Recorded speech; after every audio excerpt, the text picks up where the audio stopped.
തെരഞ്ഞെടുപ്പ് പ്രഖ്യാപിച്ചാൽ നമ്മൾ പൊതുവേ കാണുന്ന ഒരു കാര്യമാണ് സ്ഥാനാർത്ഥി നിർണയം. പിന്നെ ആ സ്ഥാനാർത്ഥിയെ ചുറ്റിപ്പറ്റിയുള്ള വലിയ രീതിയിലുള്ള ചർച്ചകൾ, വിവാദങ്ങൾ.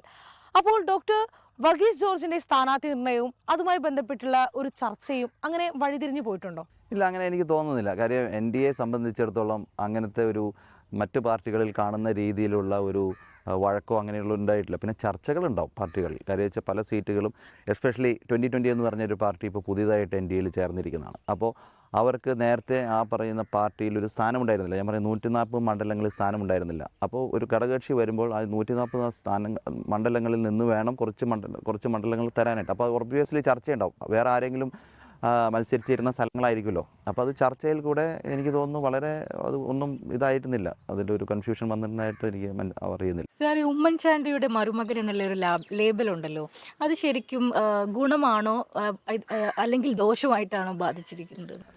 ഞാൻ പറയട്ടെ, ഉമ്മൻചാണ്ടി എന്ന് പറയുന്ന ലേബല് ഒരിക്കലും ദോഷമാവില്ല. കാരണം ആ രീതിയിൽ ജീവിച്ച് പേരെടുത്തിട്ടുള്ളൊരു വ്യക്തിയല്ലേ. ആ പേരെങ്ങനെ ദോഷമാവുന്നത്? ഗുണകരമാണ്. പക്ഷേ ഞാനെന്നൊരു വ്യക്തി ആ പേരിനെ ഡിപ്പെൻഡ് ചെയ്തിട്ടല്ല എൻ്റെ രാഷ്ട്രീയം മുന്നോട്ട് കൊണ്ടുപോയത്. അങ്ങനെ ആയിരുന്നു എന്നുണ്ടെങ്കിൽ അദ്ദേഹം പ്രവർത്തിച്ചിരുന്ന രാഷ്ട്രീയ പാർട്ടിയിലായിരിക്കണം ഞാനിരിക്കേണ്ടത്. അതുകൊണ്ട് അവിടുത്തെ ആനുകൂല്യങ്ങൾ ഞാൻ കൈപ്പറ്റണമായിരുന്നു. അതിന് പകരം കേരളത്തിലെ ഞാൻ പറയുകയാണെന്നുണ്ടെങ്കിൽ ഏറ്റവും ചെറിയ പാർട്ടികളിൽ കുറച്ച് വലിയ പാർട്ടിയായിട്ടുള്ള 2020 ഞാൻ പോയി ചേർന്നത്. അതിൻ്റെ ഉദ്ദേശം ഇത്രേ ഉള്ളൂ. അധികം ഹൈറാർക്കികളില്ല. വളരെ സുന്ദരമായിട്ടുള്ള ഒരു രാഷ്ട്രീയ പാർട്ടി, ഒരുപാട് നല്ല കാര്യങ്ങൾ ചെയ്യാനായിട്ടുള്ള അവസരം. രാഷ്ട്രീയത്തിൽ അതിൽ കൂടുതലൊന്നും ഞാൻ ആഗ്രഹിച്ചിരുന്നില്ല. ശ്രീ ഉമ്മൻചാണ്ടി ജീവിച്ചിരുന്ന കാലത്താണ് ഞാൻ 2020 ജോയിൻ ചെയ്യുന്നത്, 2020-21 കാലഘട്ടത്തിൽ. അപ്പോൾ അന്നും കുടുംബത്തിൽ ചർച്ചയുണ്ടായിരുന്നു, എതിർത്തിട്ടല്ല, എൻ്റെ ആഗ്രഹങ്ങൾ വെച്ച്. അപ്പോൾ ഞാൻ പറഞ്ഞിരുന്ന ഒരു പ്ലാറ്റ്ഫോം വലിയ കുഴപ്പങ്ങളൊന്നുമില്ലാത്ത ഈസി ആയിട്ട്, ഉദാഹരണത്തിന് സാബു ജേക്കബിനെ പോലെയുള്ളൊരു അഗ്രസീവ് നേതാവ്, അവരുടെ ഉദ്ദേശം മുഴുവൻ സേവനമാണ്. മറ്റുള്ള നേതാക്കന്മാർ അങ്ങനെ അല്ലെന്നല്ല ഞാൻ പറഞ്ഞത്. പക്ഷേ നിങ്ങൾ കമ്പയർ ചെയ്ത് നോക്കുക, ഈ പറയുന്ന എല്ലാ രാഷ്ട്രീയ കക്ഷികളിലും ലീഡർഷിപ്പിലിരിക്കുന്ന ആളുകളുടെ അഗ്രഷൻ വെച്ച് നോക്കുമ്പോൾ ഞാൻ പറയും സാബു ജേക്കബ് ഒരു 3-4 പോയിന്റ് മേലെയായിട്ടിരിക്കുന്നു. പക്ഷേ സ്വാഭാവികമായിട്ടൊരു ദേശീയ പാർട്ടിയും 2020 തമ്മിൽ ഒരുപാട് വ്യത്യാസങ്ങൾ ഉണ്ടാവില്ലേ? ഉണ്ടല്ലോ. ഞാൻ പറയുന്നത് ഇപ്പോൾ ശ്രീ ഉമ്മൻചാണ്ടിയുടെ പ്രൊഫൈലിൻ്റെ ഗുണം എടുക്കാനാണെന്നുണ്ടെങ്കിൽ ഞാൻ വലിയൊരു പാർട്ടിയിൽ പോയി ജോയിൻ ചെയ്യണമായിരുന്നു, കൊള്ളാവുന്നൊരു പൊസിഷനിൽ പോയി ജോയിൻ ചെയ്യുന്നതായിരുന്നു. നമ്മളൊരു ചെറിയ പാർട്ടിയിൽ പോയി ജോയിൻ ചെയ്യേണ്ട ആവശ്യമില്ലല്ലോ. അപ്പോൾ എൻ്റെ ലക്ഷ്യം അത് വെച്ചിട്ട് ഇത് എടുക്കുക എന്നുള്ളതല്ല. അത് മാത്രമല്ല, ഞാൻ പാർട്ടിയിലെ ഏറ്റവും ഉയർന്ന സ്ഥാനം ചോദിച്ചു വാങ്ങിയിട്ടുള്ള ഒരു വ്യക്തിയല്ല. ഈ പറയുന്ന ചെറിയ പാർട്ടി ആയിരുന്നെങ്കിൽ പോലും ജനങ്ങളായിട്ട് ഇൻട്രാക്ട് ചെയ്യുന്ന, വീടുകൾ കയറി ആളുകളായിട്ട് സാധാരണ സംസാരിച്ചു കൊണ്ടിരിക്കുന്നു. അല്ലാണ്ട് സ്റ്റേറ്റ് കമ്മിറ്റിയിലിരുന്ന് ഉദ്ഘാടനങ്ങൾക്ക് പോവുക, പ്രസംഗങ്ങൾക്ക് പോവുക എന്നുള്ളതിനേക്കാൾ എനിക്ക് ജനങ്ങളായിട്ട് ഇൻട്രാക്ട് ചെയ്യുന്നതാണ് ഇഷ്ടം. അങ്ങനെ ഞാനിവിടെ 2.5 കൊല്ലമായിട്ട് ഞാൻ പറഞ്ഞിരുന്നല്ലോ, ഒരു 7000 വീടുകളോളം ഞാൻ കയറിയിട്ടുണ്ട്. ഒരു ഉമ്മൻചാണ്ടിയുടെ ലാബിൽ വെച്ചിട്ട് 7000 വീട് കയറാനും ഇത്ര കിടന്ന് കഷ്ടപ്പെടേണ്ട ആവശ്യം എന്താ?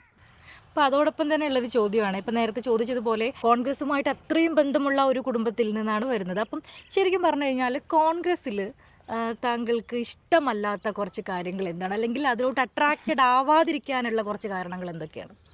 അട്രാക്റ്റഡ് ആവാതിരിക്കാനുള്ള കാര്യം എന്ന് വെച്ച് കഴിഞ്ഞാൽ പാർട്ടിയുടെ ഒരു കോംപ്ലക്സിറ്റിയാണ്. ഞാൻ പറഞ്ഞില്ലേ, ഇപ്പോൾ അതിൽ നമ്മൾ ഒരു കംഫർട്ട് സോൺ ഉണ്ട്. അതായത് ഓരോരുത്തരുടെ വേ ഓഫ് ഓപ്പറേഷനാണ്. ഇപ്പോൾ നിങ്ങൾക്ക് റിലയൻസിൽ വർക്ക് ചെയ്യാനായിരിക്കും താല്പര്യം, റിലയൻസിൽ ഒരു ജൂനിയർ പൊസിഷനിൽ വർക്ക് ചെയ്യാനായിരിക്കും താല്പര്യം. പക്ഷേ എന്നെപ്പോലെയുള്ള ഒരാൾക്ക് ചിലപ്പോൾ സ്റ്റാർട്ടപ്പിൽ പോയിട്ട് CEO ആയിട്ട് വർക്ക് ചെയ്യാനായിരിക്കും താല്പര്യം. കാര്യം നമുക്ക് നമ്മുടേതായിട്ടുള്ള ഐഡിയോളജീസ് ഇംപ്ലിമെൻറ്റ് ചെയ്യാനായിട്ട് ഹേർഡിൽസ് ഇല്ലാണ്ട് ഒരു ഫ്രീഡം ഓഫ് ഓപ്പറേഷൻ കിട്ടുക എന്നുള്ളത് എന്നെപ്പോലെയുള്ള ആളുകൾക്ക് വളരെ ഇമ്പോർട്ടൻ്റ് ആണ്.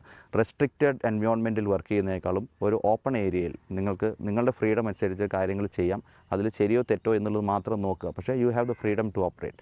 ആ ഒരു ഫ്രീഡം എനിക്ക് തോന്നുന്നില്ല വേറെ ഒരു പാർട്ടികളിലും. പിന്നെ അത് കോൺഗ്രസിൻ്റെ മാത്രം കുറ്റമായിട്ട് പറയല്ല. കാര്യം അവിടെ ഒരു സ്ട്രക്ചർ ഉണ്ട്, അവിടെ ഒരു ഹൈറാർക്കി ഉണ്ട്, അവിടെ ഒരു പോളിസി മാറ്റേഴ്സും കാര്യങ്ങളെല്ലാം ഒരുപാട് കോംപ്ലിക്കേറ്റഡ് ആണ്. എനിക്ക് നാളെ പോയിട്ട് വലിയൊരു പ്രോജക്റ്റ് ചെയ്യണമെന്ന് പറഞ്ഞു കഴിഞ്ഞാൽ അത് അവിടെ എത്തി അതിൻ്റെ അപ്രൂവലൊക്കെ എടുത്തിട്ട് വരാനായിട്ട് സമയമെടുക്കും. വളർന്നു വരുന്ന ഒരു യുവ നേതാവ് എന്നുള്ള രീതിയിൽ ചാണ്ടി ഉമ്മൻ എൻ്റെ മുഖത്ത് നോക്കിയിട്ട് യുവ നേതാവ് എന്നൊക്കെ പറയണമെന്നുണ്ടെങ്കിൽ ചാണ്ടി ഉമ്മനുമായിട്ടുള്ളൊരു ബന്ധം എങ്ങനെയാണ്? ഞാൻ പറയുകയാണെന്നുണ്ടെങ്കിൽ ചന്ദനം മണക്കുമല്ലോ. അപ്പോൾ ശ്രീ ഉമ്മൻചാണ്ടിയുടെ മകനാണ് ചാണ്ടി ഉമ്മൻ.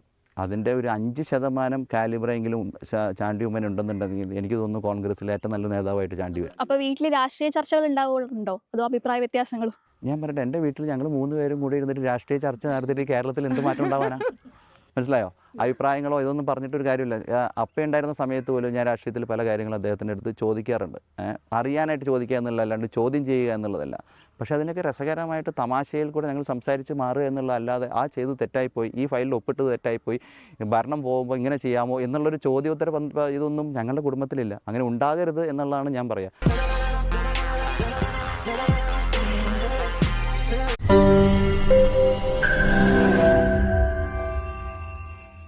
ലോകത്തെവിടെയായാലും ഏത് സമയത്തും 24 വാർത്തകളും ഓഗ്മെന്റഡ് റിയാലിറ്റി പാക്കേജുകളും എക്സ്പ്ലെയിനറുകളും വിശദമായി കാണാൻ ഞങ്ങളുടെ യൂട്യൂബ് ചാനൽ നിങ്ങൾക്ക് സബ്സ്ക്രൈബ് ചെയ്യാം.